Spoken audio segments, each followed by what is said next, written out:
Angelina dulu ya, Angelina yang sudah membuka kamera. Silakan Angelina. Yang lain masih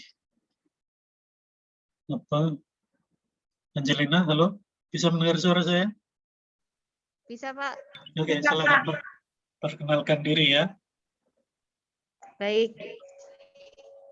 Assalamualaikum warahmatullahi wabarakatuh. Salam dan bahagia. Waalaikumsalam warahmatullahi wabarakatuh. Erlina nih ya, Erlina. Oke, silakan.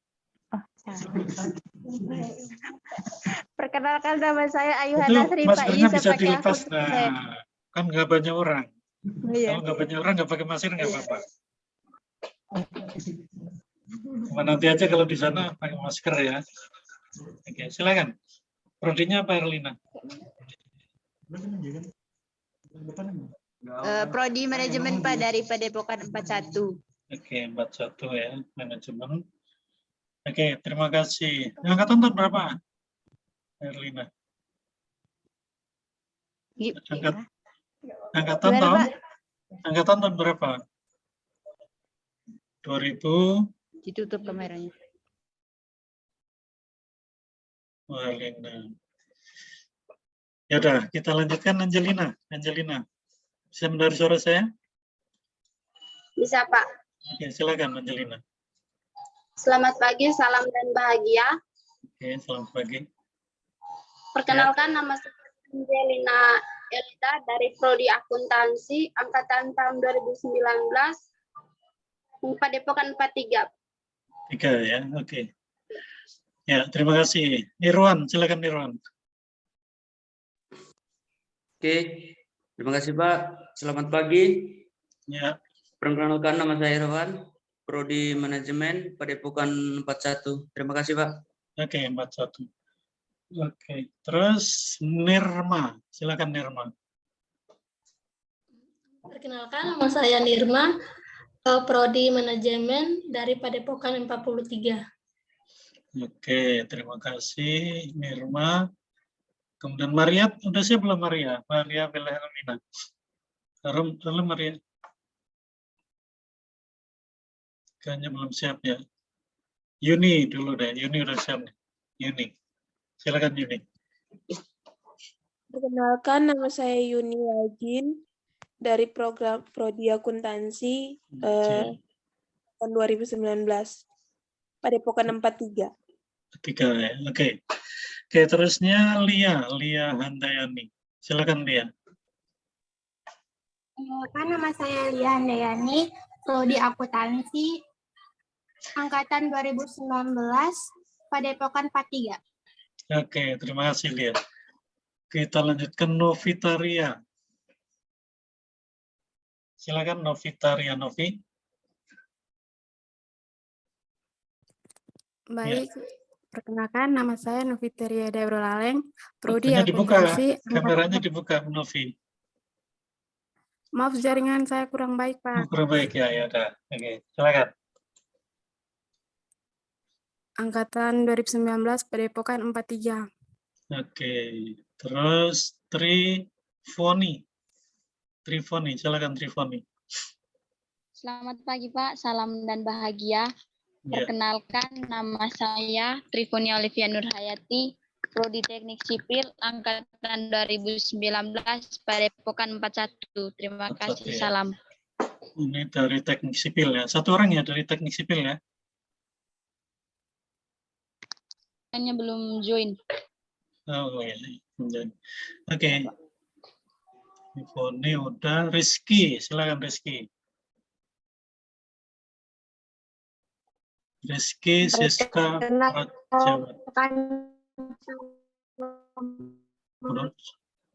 ini sinyalnya kurang bagus nih Rizky ya.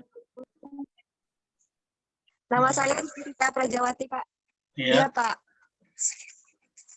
Oke. Prodinya apa? Rizky? Manajemen Pak. Manajemen. Oke. Ya ini kadang-kadang bagus kelihatan nih wajahnya kelihatan tapi frozen ya. Iya, oke, nggak apa-apa. Kemudian Maria belum nongol-nongol juga ya Maria? Ini ada teman tadi juga boleh perkenalan nggak? Boleh silakan. Silakan. Siapa? Oh, ini di situ ya. Gabung. Salam dan bahagia. Ya. Perkenalkan, nama saya Abdul. Siapa namanya? Abdul? Abdul. Durasi Hakim dari Teknik Sipil. Ya, Oh, angkatan sipil. 19, Pak. Oke, teknik sipil juga. Baik, saya kira sudah cukup ya, semuanya sudah. Sekarang saya ingin menunjukkan, jadi cara yang termudah untuk mengenal calon lokasi KKN itu kita buka aja di internet ya, di internet. Kita buka aja di sana. Nanti kita akan diberitahu atau diberi informasi tentang lokasi itu. Itu cara yang termudah. Jadi sebelum kita ke sana, kita harus punya bekal dulu, ya, informasi atau pengetahuan tentang dusun yang mau kita datengin itu. Nah, caranya kita buka aja di internet ya. Saya misalnya ketika membuka, ada perbedaan mencolok ya, mencolok antara Cikal dan Lawong ya. Ketika saya klik Cikal di Google itu munculnya sudah sangat bagus gitu ya. Di sana ada foto ya, ada objek wisatanya. Terus yang pertama muncul di Google itu adalah berita di Tribun News, warga Dusun Cikal pelak daerah aliran sungai untuk kampung wisata. Nah, ini yang nanti akan ke Cikal, itu sudah punya pengetahuan ya, oh, ternyata di sana ada kampung wisata. Kira-kira nanti kalau manajemen mau ngapain gitu, yang sipil mau ngapain, yang akuntansi mau ngapain, dengan kampung wisata ini. Ya. Jadi sebelum datang, kita sudah tahu di sana ada kampung wisata. Sehingga nanti ketika kita ke sana untuk observasi, kita tidak blank gitu ya, tidak sama sekali nggak tahu, kita sudah mulai tahu gitu. Sehingga nanti mengarah gitu, ya mengarah. Jadi ke Pak Dusun, misalnya Pak Dusun saya ingin datang itu, apa kampung wisatanya kayak apa sih di sini konsepnya, kemudian apa saja unggulan-unggulan produknya dan sebagainya. Jadi sudah mengarah, tidak ke sana dengan pertanyaan-pertanyaan yang sangat mendasar seperti Pak ini dusun yang terkenal apanya gitu. Kita udah tahu di situ ada unggulan sebagai kampung wisata. Ya. Tinggal nanti kita buka berita itu, di situ apa aja yang menjadi objek atau destinasi wisata yang kemudian menempatkan kampung Cikal itu menjadi kampung wisata. Karena di dekat kampus itu kan ada juga kampung wisata ya, di Celeban itu. Nah, kalau ada yang kos di daerah situ bisa tahu Celeban ini wisatanya apa gitu. Yang diunggulkan apa produknya. Nah, bagi yang mungkin pernah ke Bali, bisa juga mempunyai referensi tentang kampung wisata di Bali ya, atau dari daerah lain mungkin. Nah, sehingga dengan perbandingan itu, ketika kita datang observasi itu kita benar-benar sudah punya gambaran programnya apa. Jadi jangan, karena waktunya 6 minggu ya, jadi 6 minggu itu cepat sekali. Jangan buang-buang waktu untuk misalnya mikir-mikir sampai lama gitu ya, jangan. Usahakan ini rencana yang dari Selasa itu kelompok berapa ya? 41 apa 43 ya? Ke sana untuk observasi itu saya harapkan nanti sepulang dari sana itu sudah pasti programnya apa gitu. Sehingga di sana itu tinggal konfirmasi aja kira-kira program saya ini begini. Itu satu ya. Jadi silakan klik aja di internet, di Google atau di mesin pencari yang lain untuk mendapatkan informasi tentang calon lokasi KKN itu. Nah, sekarang coba kalau saya coba klik Desa Balong, ya, Desa Balong, itu beda lagi yang muncul ya. Desa Balong yang muncul beda lagi. Dia muncul website Kelurahan Trimulyo. Jadi tidak muncul wisatanya, nggak ada berita di media massa, nggak ada berita di media massa. Ini Lawong ya. Kemudian ada di arsip ya di pemerintah provinsi DIY kondisi Bukit Permoni di Dusun Lawong. Ya. Ada di sana Bukit Permoni yang kelihatannya dikembangkan juga menjadi objek wisata, cuma nanti harus dicek lagi. Nah, di bawahnya ada Desa Wisata Dewa Batu. Ya, ternyata ada desa wisatanya, ya. Desa wisata di Lawong itu.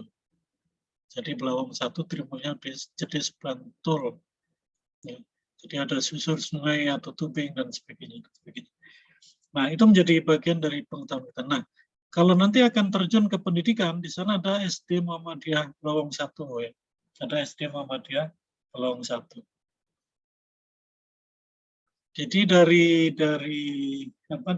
internet, dari mesin pencari, kita bisa memperoleh gambaran secara umum tentang potensi atau keunggulan calon lokasi wisata kita itu. Nah, yang kedua, kita bisa menggunakan juga website resmi ya pemerintah daerah Kabupaten Bantul. Jadi kalau kita klik di websitenya Pemerintah Bantul, nanti akan kita diarahkan ke link ya, ke icon yang di sana dibuat tiap kecamatan, kemudian masuk ke kelurahan. Nah, contohnya seperti ini. Ya, ini contoh ketika kita mengklik kelurahan Sri Mulyo. Nah, ini data pendukuhan dan nama kepala dusun tahun 2020. Ya. Jadi sudah tahu nama kepala dusunnya, siapa? Oh, di Cikal tuh Pak Setio Handoko. Ya. Jumlah RT-nya ada 4. Ya. Jumlah RT-nya ada 4. Jadi kita sudah tahu, tidak usah nanti ketemu Pak Setio itu namanya berapa RT Pak? Udah tahu 4 gitu kan. Nah, cuma di sini nggak ada informasi 4 RT itu namanya siapa aja. Itu yang nanti perlu dicari ya, di sana dicari. Sehingga apakah nanti misalnya ada 8 orang itu akan mengerjakan 4 RT bareng-bareng atau bagi-bagi tugas, atau RT 2 orang atau bagaimana, itu nanti ya. Tapi paling tidak dari sini sudah dapat informasi tentang potensi atau keadaan di dusun Cikal itu. Ini untuk Sri Mulyo ya. Tetapi ketika saya klik kelurahan Trimulyo, ya, Trimulyo, itu yang muncul malah banner Pilkades ya, Pilkades. Jadi tanggal 25 September itu ada pemilihan lurah Trimulyo. Ya. Jadi ini pendaftarannya 7 sampai 15 Juli. Artinya nanti yang ada di Trimulyo, yang ada di Belawong, ini mungkin akan sempat menyaksikan proses mungkin pemilihan itu, ya, proses pemilihan itu. Jadi mungkin kampanye dan sebagainya ada di situ. Kalau pemilihannya sendiri tanggal 25 September, kalian sudah pulang ya, sudah pulang. Artinya di sini nanti akan ada situasi yang berbeda dari di Cikal ya, yang ada di Belawong. Nanti pasti akan berbeda karena di sana sedang menghadapi pemilihan lurah. Ya. Biasanya kalau di desa peristiwa-peristiwa seperti itu, pemilihan lurah itu menyita ya perhatian masyarakat, dan pengalaman membimbing KKN di tempat lain ketika terjadi pemilihan lurah atau kardus itu, mahasiswa harus benar-benar bijaksana gitu ya, jangan sampai terjebak nanti dalam persaingan mereka gitu ya, jangan sampai terjebak, apalagi kemudian dimanfaatkan ya, jangan sampai seperti itu. Jadi tetap menjaga jarak dengan semua kandidat ya, jangan sampai kelihatan memihak, karena kalau memihak nanti justru akan memberi kesan yang kurang baik bagi masyarakat. Misalkan netral gitu ya, karena kalian di sana bukan untuk ikut-ikutan mendukung atau tidak mendukung ya, tapi program kalian adalah untuk membantu masyarakat di Padukuhan Lawong ya, Lawong 1. Nah, perbedaan yang lebih menonjol antara dua ini kemudian nanti bisa menjadi program ya, itu adalah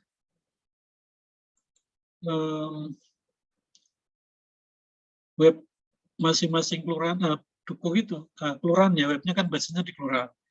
Saya melihat ketika saya klik Kelurahan Sri Mulyo itu relatif updated gitu ya. Jadi data-datanya lebih lengkap, bisa diklik semua. Ini tadi saya tunjukkan contoh misalnya nama-nama pendukuhan itu bisa diakses. Ya. Nama pendukuhan bisa diakses. Ini di atasnya ada apa? Ada folder menu ya, ada menu-menu yang bisa diakses. Misalnya profil, ada profil wilayah kelurahan, potensi kelurahan, pariwisata, sejarah, nama pendukuhannya. Ini kalau diklik profil wilayah, diklik ya, itu dia akan menunjukkan satu narasi atau satu deskripsi tentang Kelurahan Sri Mulyo itu. Jadi memiliki lahan seluas 1.498,7585 hektar ya. Jadi 5.000 hektar untuk jalan, 5 hektar untuk jalan, kemudian 573 hektar untuk sawah, dan ladang, kemudian 3.000 hektar untuk pemakaman, 3 hektar pemakaman, 2 hektar industri, 5 hektar untuk pertokoan, 0,29 untuk dan seterusnya ya. Jadi semuanya ada di sini. Ini akan memberikan gambaran secara umum, nanti berguna untuk penyusunan laporannya. Jadi kalian nggak usah nyari-nyari informasi ini di sana, karena sudah ada di internet. Ya. Ini sudah mulai bisa dipakai, ya, batas-batas wilayah dan sebagainya. Kalau kita klik profil, masih profil ya, potensi kelurahan,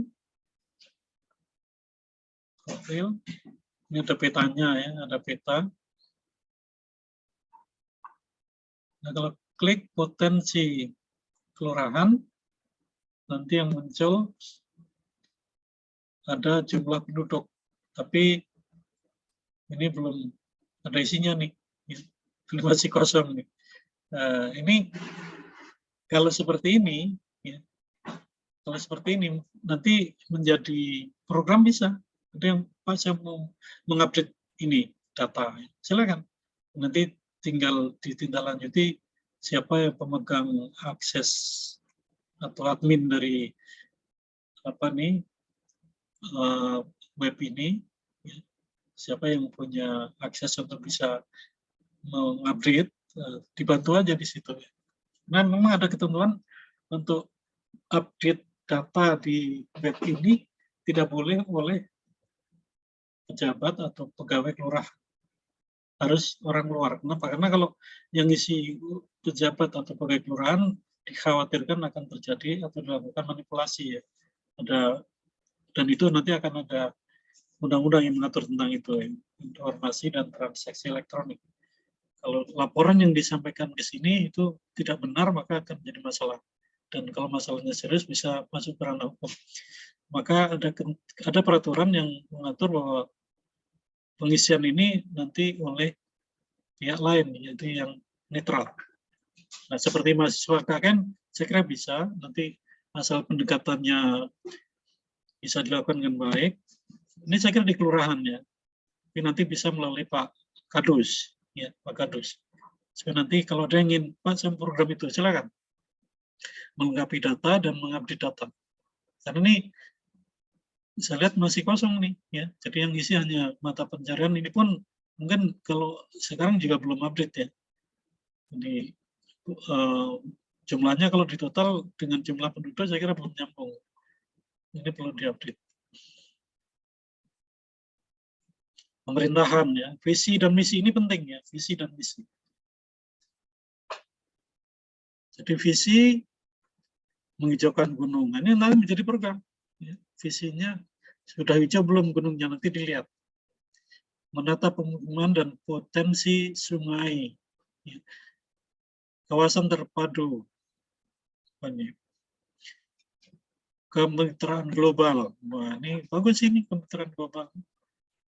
Nanti yang manajemen bisa membantu bagaimana menyiapkan manajemen desa ini supaya bisa berhubungan atau berinteraksi dengan dunia luar, di luar Indonesia maksudnya.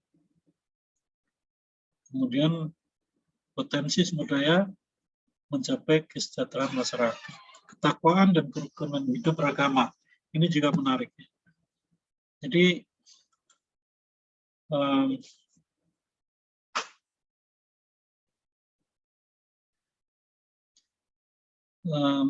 dari visi ini sebenarnya sudah bisa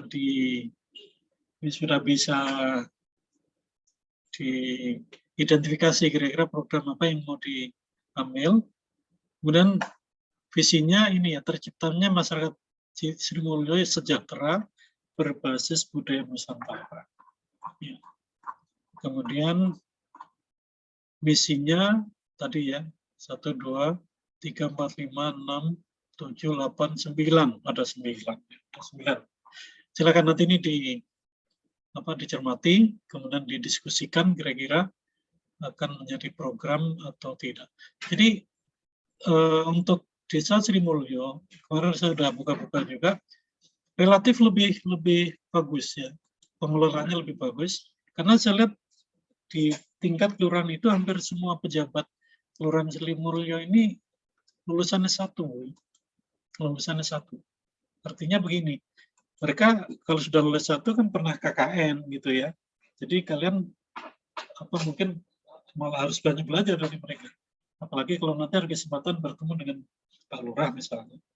Itu harus belajar dari beliau. Karena saya lihat di profil itu, nanti bisa dilihat sendiri, itu hampir semuanya sudah lulus S1, pejabat di tingkat kelurahan. Ya. Nah, saya ingin membandingkan dengan kelurahan Trimulyo. Kalau Sri Mulyo sudah begitu, kalau Trimulyo ini kayaknya belum update ya. Kita lihat aja tadi gambarnya yang pilihan lurah itu, pilihan lurah. Ini kalau pull down menunya, ini saya klik itu semuanya kosong. Ya, semuanya kosong. Profil ya, misalnya profil desa. Klik ya, sejarah desa misalnya. Ada ya, sejarah desanya ada musiknya lagi ya. Kemudian profil wilayah desa. Ada ya, profil wilayah desa. Memang tidak selengkap informasi yang ada di Desa Sri Mulyo ya. Tidak ya. Kalau tadi sangat lengkap. Coba sekarang kita masuk ke visi dan misi. Visi ada ya. Terwujudnya Desa Sri Mulyo maju, mandiri dan sejahtera. Kemudian misinya ada 5 ya. Ini nanti bisa juga diambil sebagai bahan untuk penyusunan program kerja ya, baik program kerja individu maupun program kerja kelompok. Kemudian ini lebih rinci programnya, ada bidang pemerintahan desa, bidang pembangunan, bidang kemasyarakatan, nanti bisa mengambil ini ya untuk program kerja yang di Blawong 1 itu misalnya yang belum berjalan yang mana. Lalu kalian punya peluang itu untuk bisa membantu ambil sebagai program. Jadi sebenarnya dengan informasi yang sudah ada seperti ini, observasi kalian itu nanti akan lebih banyak sifatnya mengkonfirmasi, memastikan untuk memasukkan program-program itu ke dalam rencana program kerja kalian. Pemerintahan desa ya. Pemerintahan desa ini lurahnya sudah lulus S2 bahkan ya. Kemudian Jagabaya S1, Kambituo diploma, Kaur ini diploma, ini tata laksana S1 ya. Ditko Blawong 1 belum Mas Yudi Abdillah.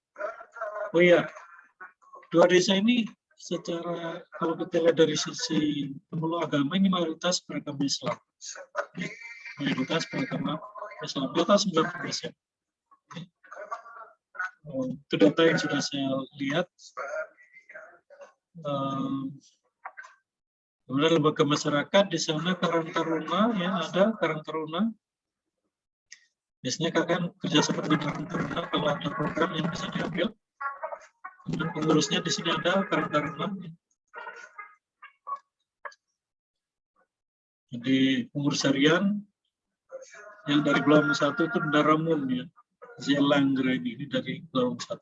Mungkin nanti bisa tanya Pak Kadus, ini orangnya mana, sehingga nanti bisa diumumkan, lalu bisa berkomunikasi untuk menyusun program untuk anak-anak muda di sana ya, anak-anak muda, karena kan organisasi pemuda ya, di tingkat desa.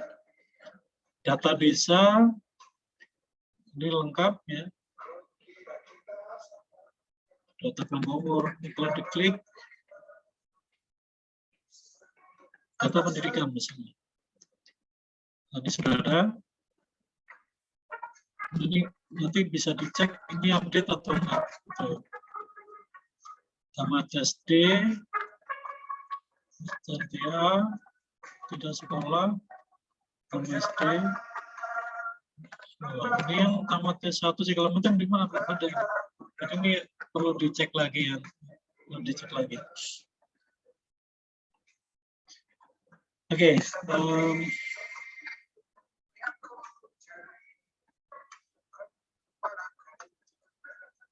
tapi yang bawah-bawah ini kalau diklik misalnya peraturan ya, belum ada data ya.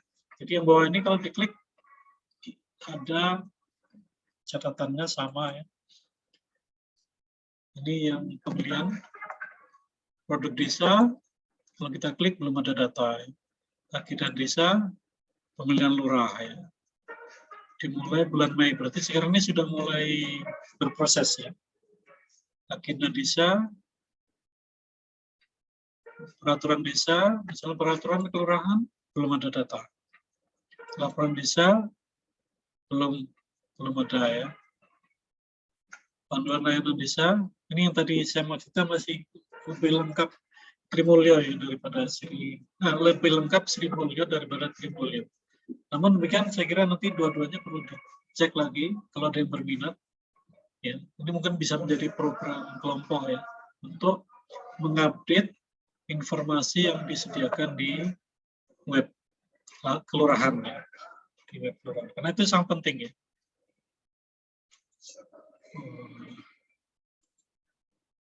Jadi yang di web kelurahan itu sangat penting karena itu menjadi gerbang informasi bagi apa namanya ini,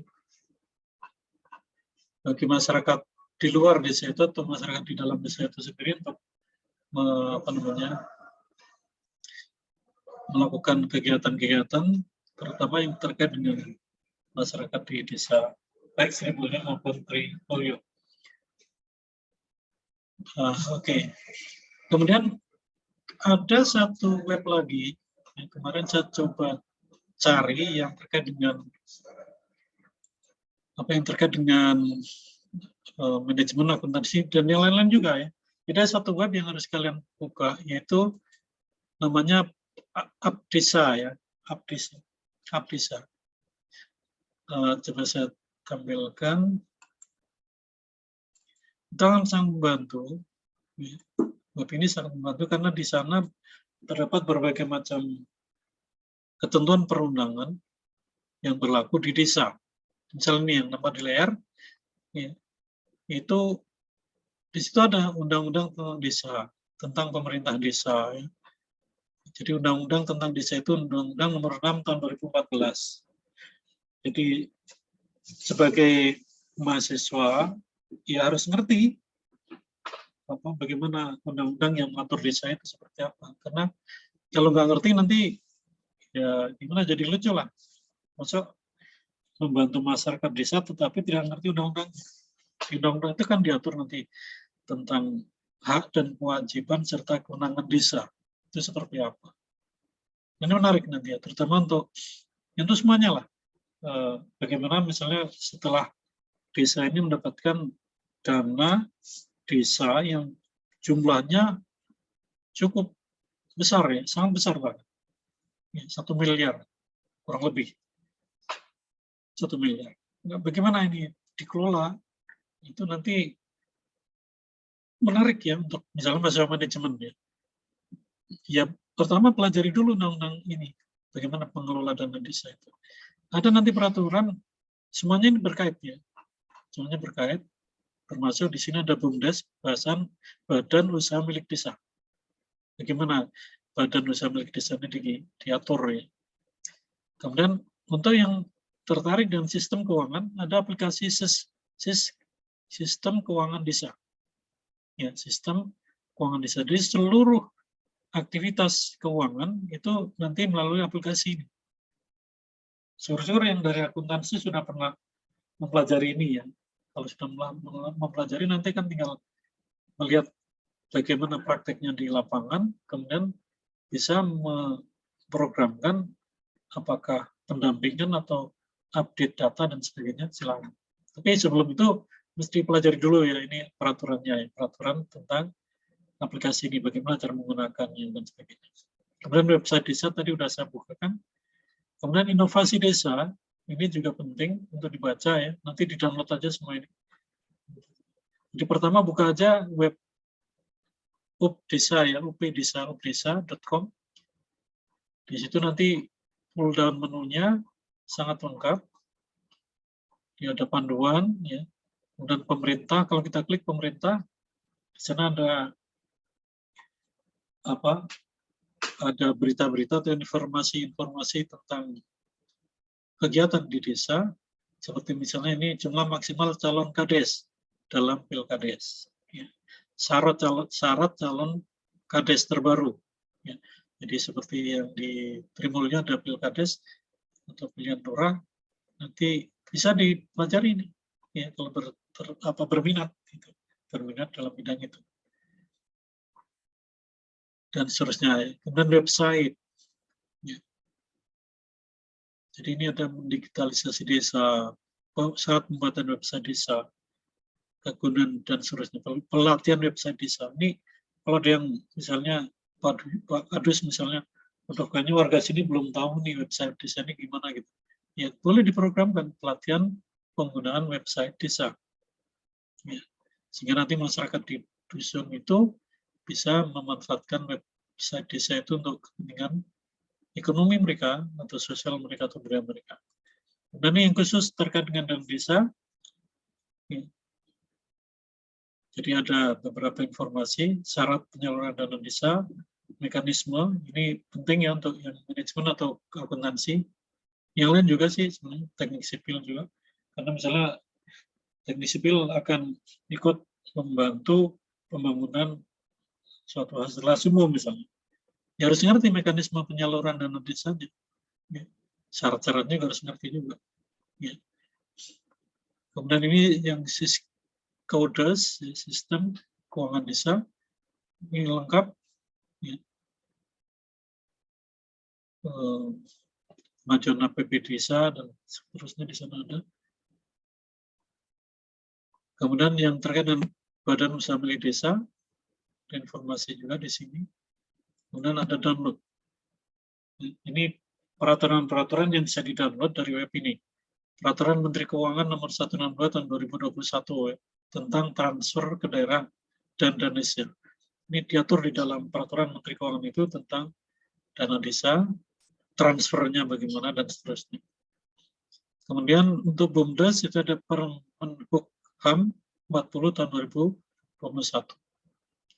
Kemudian untuk prioritas penggunaan dana desa, ya, jadi dana desa itu bolehnya untuk apa aja gitu ada di ini. Permen Desa PDTT nomor 7 tahun 2021. Kemudian ada SE bersama ya, untuk percepatan penyaluran bantuan langsung tunai desa. Ya. Jadi ini antara Kementerian Keuangan ya. Jadi ada surat edaran bersama. Ya. Jadi silakan ini dibuka-buka ya. Jadi kalau diperlukan silakan di-download aja, karena ya sekalian belajarlah apa mengelola masyarakat desa itu ternyata tidak hanya cukup bermodalkan apa namanya semangat aja lalu bantu-bantu aja enggak, tapi harus memiliki literasi hukum ya, dan peraturan. Karena orang desa ini sekarang sudah mulai apa namanya melek hukum gitu. Jadi nggak bisa menganggap mereka seperti ya ketua 40 tahun yang lalu, kita nggak bisa. Dan mereka bahkan lebih memahami peraturan dan ketentuan hukum itu karena memang itulah bagian mereka. Ya. Bagian mereka bekerja di desa, lalu mereka bekerja dengan payung hukum atau peraturan itu. Oleh karena itu, saya menyarankan silakan diambil ya, di-download. Jadi saya sudah mendownload beberapa peraturan ya. Misalnya ada buku Saku Dana Desa tahun 2017. Kemudian ada buku Saku Transparansi dan Akuntabilitas Realisasi APBD Desa tahun 2020. Kemudian ada buku Juklak Bimbingan dan Konsultasi Keuangan Desa tahun 2015. Ya, ini harus dimiliki. Kemudian ada, bisa share aja ya daftarnya. Mudah-mudahan kelihatan di layar ya. Kemudian yang khusus dari Bantul, ya dari Pemda Bantul, itu ada Perbup Peraturan Bupati nomor 3 tahun 2020 tentang pemilihan lurah nih ya, lurah. Ada Perbup nomor 42, pedoman pemberian bantuan keuangan khusus untuk dusun. Ya. Ini harus kalian miliki nih. Ya. Ini nanti bisa di-download dari web kabupaten ya, Bantul. Nanti akan diarahkan ke link JDIH ya. Jadi ada link JDIH. JDIH itu link yang berisi informasi dan hukum. Ya. Jaringan daerah informasi hukum. Baik,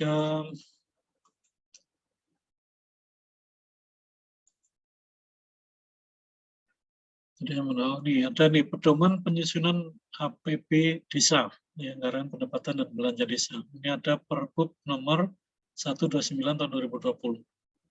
Kemudian ada 179/2021 rincian dana desa setiap kelurahan tahun 2002. Ini masih berlaku ya sampai sekarang. Ada Perda, jadi ada Perbup, ada Perda. Jadi kalau Perda itu yang membuat Bupati dan DPRD. Kalau Perbup itu ya hanya Bupati dan stafnya aja.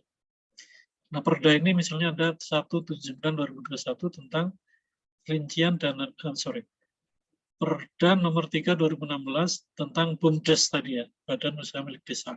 Itu ada. Jadi selain ada peraturan dari pusat, ada juga peraturan dari tingkat kabupaten. Jadi nanti kalau ada yang mau memprogramkan, bikin program berkaitan dengan Badan Usaha Milik Desa, ya pelajari dulu ini peraturan-peraturan. Kemudian tentang lembaga musyawarah desa ya, LMD.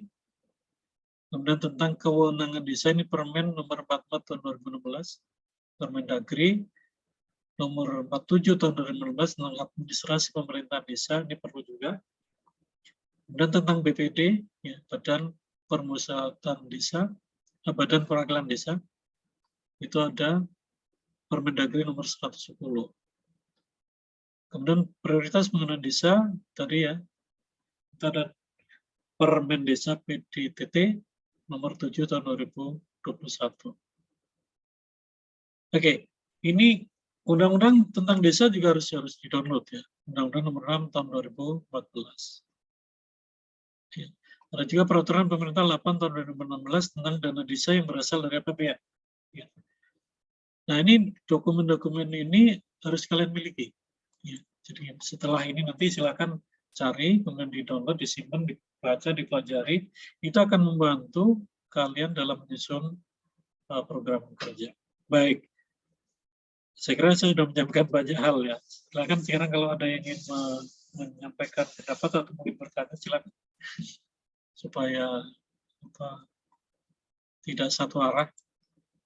Silakan kalau ada yang mungkin ingin bertanya atau ingin klarifikasi atau apa.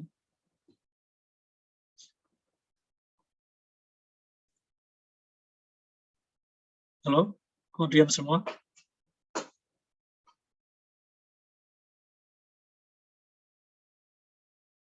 Masih bingung atau apa nih maksudnya diam ini? belum ada pertanyaan, Pak. Belum ada ya. Tapi yang pasti memang apapun yang saya sampaikan tadi itu sangat penting ya, sangat penting. Ya. Jadi untuk persiapan kalian terjun ke sana. Ya. Jadi tidak cukup hanya sepihak ya persiapan dari kampus, wah nanti mau gini-gini, tapi harus juga memperhatikan kondisi di lapangan ya yang terkait dengan peraturan dan perundang-undangan dan juga informasi di lapangan yang sudah bisa diakses melalui internet ya.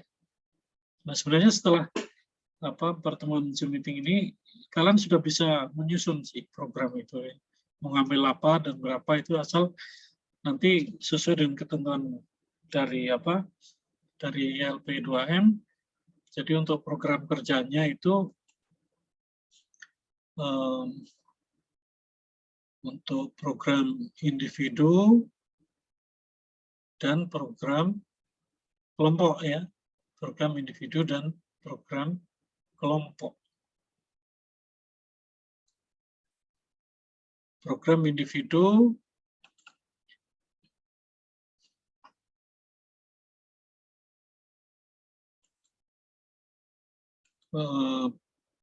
berapa jam, individunya berapa jam.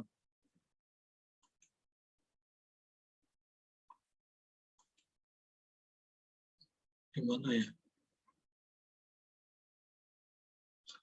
Untuk individu 3 jam minimal, kemudian kelompok minimal 109 jam. Oh ya, kemarin ada pesan khusus dari KKN ini adalah tentang penanganan sampah ya atau limbah. Kalau di sana ada industri atau ada termasuk industri pariwisata, itu biasanya di sana ada juga limbah ya atau sampah. Itu juga menjadi perhatian khusus ya dalam KKN ini. Nah, dosen saya nanti akan ikut, kalian boleh menyusun sebagai program yang melibatkan saya sebagai misalnya narasumber gitu ya, di program kelompok ini. Ya, di program kelompok ini. Misalnya apakah misalnya soal penanganan limbah atau sampah misalnya.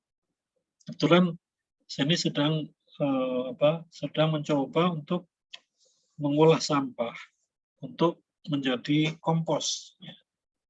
Nah, di rumah saya, di rumah saya itu saya sedang mencoba itu, karena saya memperhatikan bahwa di ini memang di tempat saya tinggal ini masalah sampah ini selalu berulang gitu ya, selalu berulang.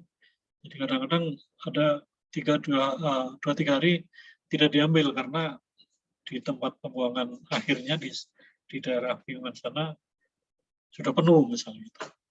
Nah, saya pernah sampaikan ke teman-teman di lingkungan RT, kenapa kita tidak mulai mencoba melakukan pengolahan sampah secara mandiri ya, di tingkat RT misalnya. Kemudian saya coba cari di online, ketemu ada alat yang bisa dipakai untuk pengolahan sampah menjadi kompos, dan itu sangat sederhana ya. Jadi kita hanya butuh satu wahana ya, kayak tas besar gitu. Kemudian nanti ada juga zat kimia yang bisa dipakai untuk mengubah sampah itu menjadi kompos. Nah, setelah jadi kompos ini tidak ada masalah karena sudah menjadi pupuk yang siap untuk dipakai dalam dunia pertanian. Ya. Kebetulan saya sedang menanam satu jenis tanaman keras, ya, dan itu membutuhkan pupuk. Ya, pupuk. Kebetulan saya juga sudah punya kebun kopi ya, jadi punya kebun kopi. Ada yang di Magelang, ada yang di Temanggung ya, dan sudah panen karena saya mulai menanamnya sudah 10 tahun yang lalu. Ya. Dan mulai panen, dan selama ini kami mengelola dengan menggunakan yang di Magelang itu pupuk organik. Pupuk organik. Sementara yang di Temanggung itu masih menggunakan pupuk kimia. Memang ada perbedaan, ya, ada perbedaan antara dua jenis pupuk ini. Ya, saya ingin coba kembangkan yang kompos ini nanti untuk menunjang pupuk organik, karena kalau pupuk organik itu dibuat dengan dengan teknik bio kompos ya. Jadi misalnya menggunakan jenis-jenis cairan tertentu dari kotoran binatang, kemudian dicampur dengan formula tertentu, kemudian menjadi pupuk cair. Dan sekarang ini cenderung mahal ya harga-harganya. Nah, kenapa tidak kita manfaatkan ya sampah yang organik itu kita olah menjadi kompos, dan ternyata sangat murah itu biayanya ya. Nah, kalau itu nanti bisa dijadikan program kerja, bagaimana mengelola sampah rumah tangga gitu, dan itu langsung praktek ya.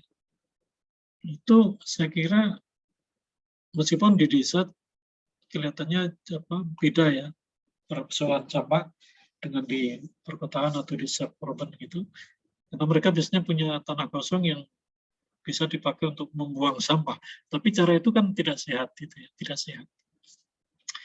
sehat, maka harus diedukasi supaya mereka juga mengolah sampah itu dengan cara-cara yang sehat dan bisa lebih dimanfaatkan, tidak hanya dibuang begitu saja, campur antara sampah organik dan anorganik, sehingga nanti jangka panjangnya juga akan menjadi masalah ya.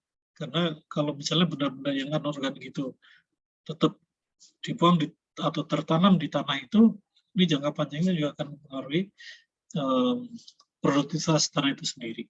Atau bahkan bisa menimbulkan misalnya pencemaran pada air sumur gitu ya.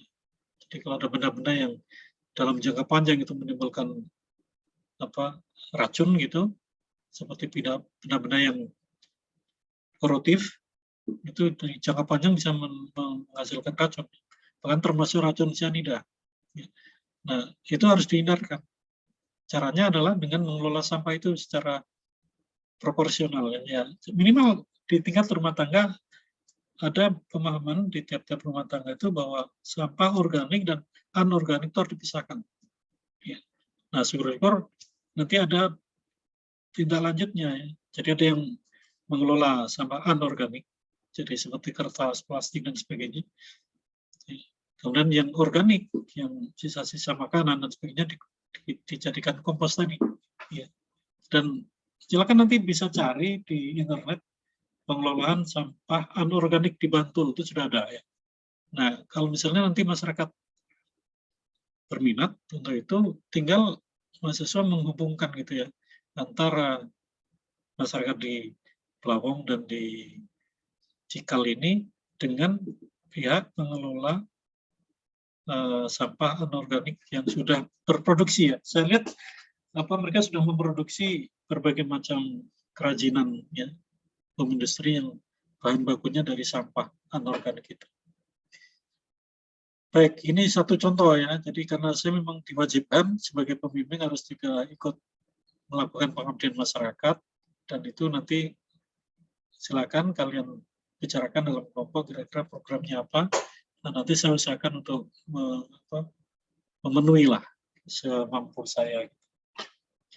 Baik, kira-kira itu yang ingin saya sampaikan dalam pertemuan pagi ini. Mudah-mudahan bermanfaat ya.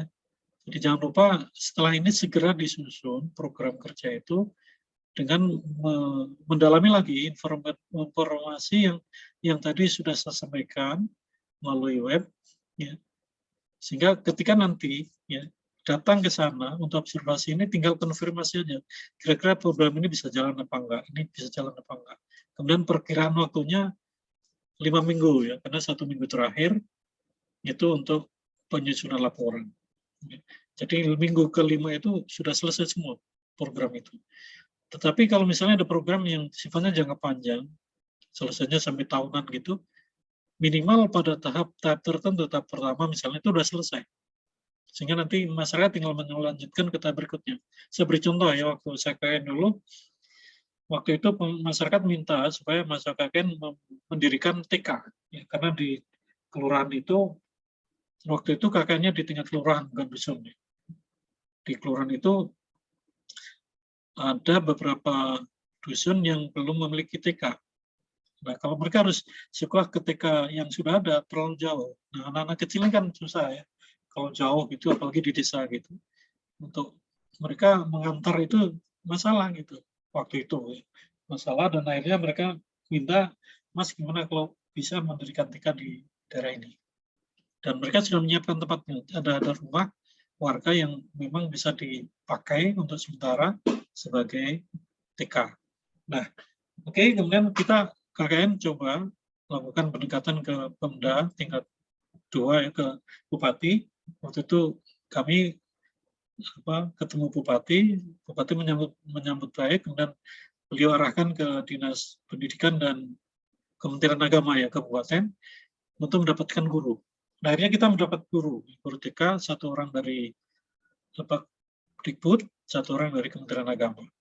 Dengan modal guru itu, kemudian kita, tapi selama kita mencari guru itu, kita sudah jalankan ya, TK itu sudah kita mulai. Jadi terutama mahasiswi ya, itu sudah mulai mengajar, ya, mengajar anak-anak ini, anak-anak kecil-kecil itu. Ya, kita belajar juga sih gimana jadi guru TK gitu ya. Sebenarnya ya sudah yang mahasiswi peserta KKN itu mulai jadi guru TK, kemudian yang mahasiswa mencoba mencari bantuan-bantuan guru tetap, kemudian bantuan-bantuan. Waktu itu kita mengadakan program minum susu tiap hari. Kita mencari bantuan susu dari pabrik susu ya. Di Jogja kan ada beberapa pabrik susu. Kita minta bantuan dan berhasil dapat, dan itu bantuan itu tidak hanya selama KKN, itu selama setahun ya, setahun. Dan nanti tahun berikutnya bisa diperpanjang. Setelah dievaluasi itu bisa diperpanjang.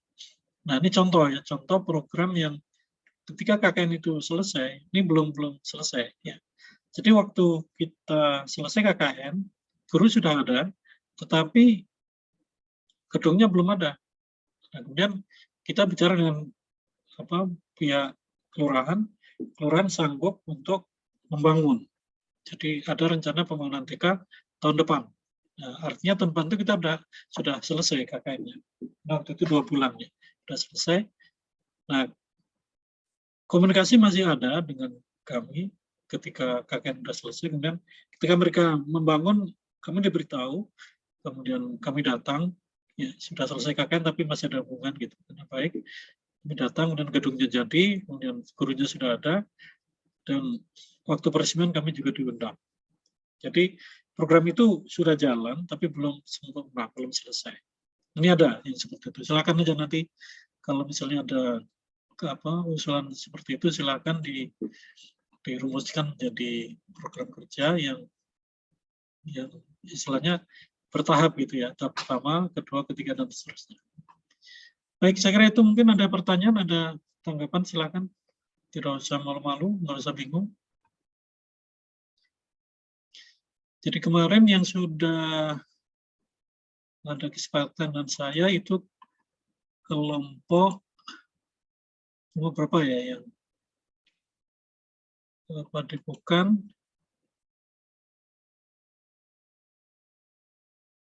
43 ya, 43 rencana hari Selasa ya. Setelah asar akan ketemu dengan Pak Kadus. Ya, dengan Pak Kadus, nanti kita atur teknisnya bagaimana, karena kemarin ketika kita ketemu di lapangan ya, di lapangan itu yang punya motor 1 orang. Ya, nah, yang lain belum. Nah, nanti katanya mereka mau bonjeng-bonjengan. Nanti silakan aja diatur ya.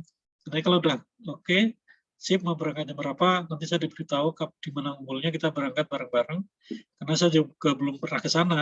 Kalau secara Google Maps sudah tahu, tapi persisnya di mana kan belum tahu. Nah, ya Mas Yul pernah ke sana. Supaya lebih cepat nanti kan bareng aja. Nanti saya ikut bareng sampai di sana, nanti sekaligus penerjunan ya, sekaligus penerjunan. Dan konfirmasi, istilahnya bukan observasi lagi, tapi konfirmasi rencana program jadi program. Itu ya. Nah, yang kelompok 41 ini belum ada ya, kira-kira kapan akan ke lokasi? Silakan. Yang dari kelompok 41, silakan bisa menanggapi. Trifoni, kira-kira kapan mau ke lokasi untuk observasi dan untuk penerjunan gitu. Atau yang lain selain Trifoni? Halo?